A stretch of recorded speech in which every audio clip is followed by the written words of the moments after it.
The year is 2025, a world on edge, simmering with geopolitical tensions. High above a fractured world where alliances are fragile and the threat of conflict looms large, two shadows slice through the stratosphere. They are harbingers of a new era of aerial warfare. They are apex predators, the ultimate expression of air dominance. One is the American F-35 Lightning II, a marvel of engineering and a symbol of American air power. The other, the Russian Sukhoi Su-57 Felon, a testament to Russian ingenuity and a force to be reckoned with. Each is a symbol of national pride, representing years of research, development, and unwavering commitment.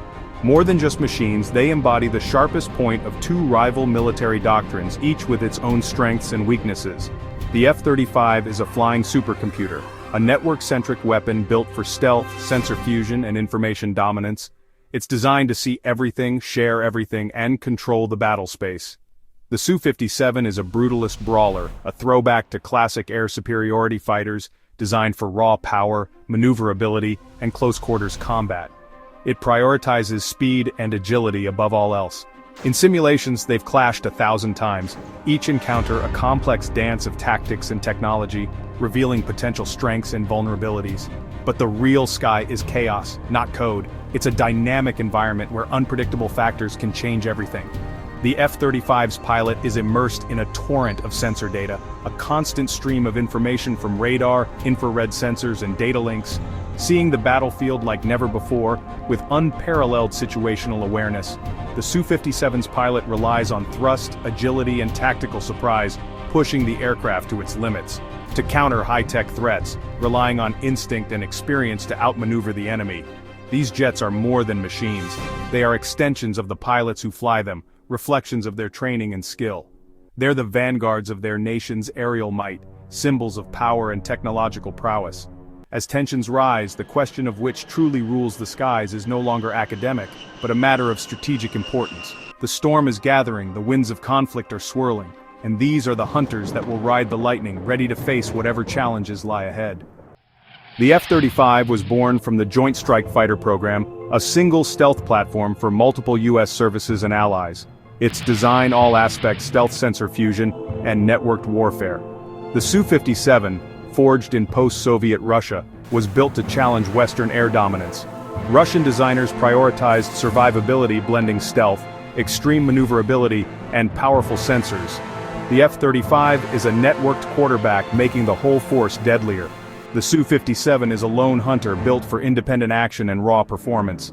Two philosophies, two visions of air combat's future. Stealth defines fifth-generation fighters, but the F-35 and Su-57 take different paths. The F-35 is stealth first. Every surface, seam, and material is optimized to deflect radar and absorb signals. Its all-aspect stealth lets it slip deep into enemy airspace unseen. The Su-57 uses frontal stealth to delay detection, but sacrifices side and rear stealth for agility. Russian designers use radar-absorbent materials selectively, focusing on critical areas. Instead of pure invisibility, the Su-57 combines reduced signature with aggressive electronic warfare. The F-35 is a ghost, the Su-57, a shadow that fights back. Two approaches to surviving and dominating the modern battlefield. At the heart of each fighter is its engine. The F-35's single Pratt & Whitney engine is the world's most powerful, but its agility is tuned for stealth, not dogfights. The Su-57's twin engines and thrust vectoring nozzles give it supercruise and jaw-dropping maneuverability. The Su-57 can perform post-stall moves that few jets can match, making it deadly up close. The F-35's doctrine, avoid the merge, strike unseen, and disappear. The Su-57's close the distance, outmaneuver, and dominate. One is a phantom, the other a dancer. The F-35's true edge is its digital core. Its sensors and distributed aperture system give the pilot a 360-degree fused view of the battle space. Data from radar, infrared, and other sources is projected onto an advanced helmet, making the pilot a battle manager. The Su-57 counters with a diverse sensor suite, ESA radar, L-band arrays, and a powerful iris system to hunt stealthy foes. The IRST passively tracks heat signatures, giving the Su-57 a silent way to find even invisible enemies. The F-35 is a digital ghost. The Su-57, a multi-spectral hunter. It's a duel of information versus sensor diversity. Whoever sees first and acts first, wins. Both jets are undeniably lethal platforms, representing the pinnacle of modern aerial combat technology. Each aircraft is designed to deliver devastating firepower, but they approach this objective with distinctly different philosophies. Their armament philosophies in particular showcase these contrasting approaches to air warfare. The F-35 prioritizes stealth, carrying air-to-air and air-to-ground weapons internally to minimize its radar cross-section. This allows it to penetrate heavily defended airspace undetected. However, when stealth is less critical, the F-35 can load up externally in what's known as beast mode, significantly increasing its payload capacity. The F-35's advanced sensor fusion capabilities enable silent, precise strikes against enemy targets. It can often achieve this, sometimes without even turning on its own radar, relying on passive sensors and data links to acquire and engage targets. In contrast, the Su-57's larger internal bays are designed to accommodate long-range missiles, such as the R-37M and the advanced K-77M air-to-air missile. Furthermore, the Su-57 is being developed to carry future hypersonic weapons, giving it a significant edge in long-range engagements. The Su-57's super cruise capability allows it to sustain supersonic flight without using afterburners, enabling it to launch missiles with extra kinetic energy. This additional energy translates to an extended range for its missiles, increasing its standoff capabilities. In a close-quarters dogfight, the Su-57's exceptional agility and high off-bore sight missiles make it a fearsome adversary, capable of engaging targets at extreme angles. The F-35 excels as a networked assassin, leveraging its advanced sensors and data links to share information and coordinate attacks with other assets. The Su-57, on the other hand, is more akin to a high-energy duelist, relying on its speed, agility, and powerful weapons to dominate in air-to-air combat.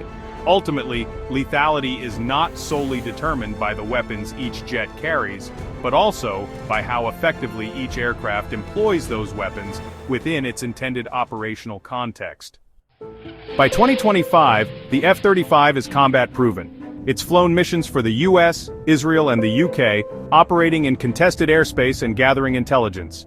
Its record is one of quiet dominance, using sensors and stealth, not dogfights. The Su-57's combat history is limited and shrouded in ambiguity.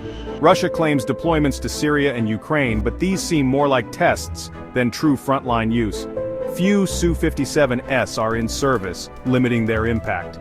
The F-35 is a mature global asset, the Su-57 a promising but unproven challenger. Their histories reflect their nation's priorities and constraints. The F-35's strength lies not just in its raw power, but in its sophisticated design. A key element of this design is its all-aspect stealth capability.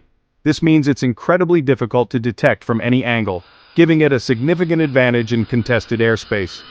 This stealth is coupled with unmatched sensor fusion, seamlessly integrating data from multiple sources to provide the pilot with unparalleled situational awareness, making it the centerpiece of a networked force. It can share information with other aircraft, ships, and ground stations, creating a comprehensive picture of the battlefield.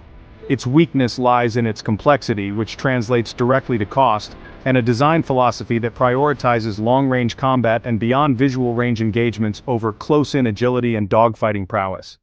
The Su-57's edge is its raw speed, its ability to supercruise, maintain supersonic flight without afterburners, and its impressive agility, coupled with advanced sensors specifically designed to detect and counter stealth technology. Its weaknesses stem from its less comprehensive stealth capabilities compared to the F-35, the likelihood of less advanced avionics and sensor fusion capabilities, and significantly lower production numbers, limiting its overall impact. But air supremacy is about more than just comparing technical specs on paper. It's about the skill and training of the pilots, the sheer numbers of aircraft available, the effectiveness of logistics in sustaining operations, and the strength and resilience of the supporting network that connects everything together. In this context, the F-35 acts as a force multiplier, enhancing the capabilities of other assets, while the Su-57, in many ways, operates more like a lone wolf, relying on its individual strengths. Therefore, in a real-world combat scenario, it's highly unlikely that either side would willingly engage in a classic one-on-one dogfight. Ultimately, victory would hinge on each side's ability to effectively exploit its own strengths, while simultaneously minimizing its inherent weaknesses. The F-35 would leverage its stealth to strike from the shadows, dictating the terms of engagement, while the Su-57 would rely on its speed and agility to survive initial encounters and attempt to turn the fight into a chaotic, close-quarters brawl where its strengths could be brought to bear. So, looking ahead to the skies of 2025, the question remains, which of these apex predators will truly rule the aerial domain? Ultimately, the answer depends entirely on the specific circumstances of the battle.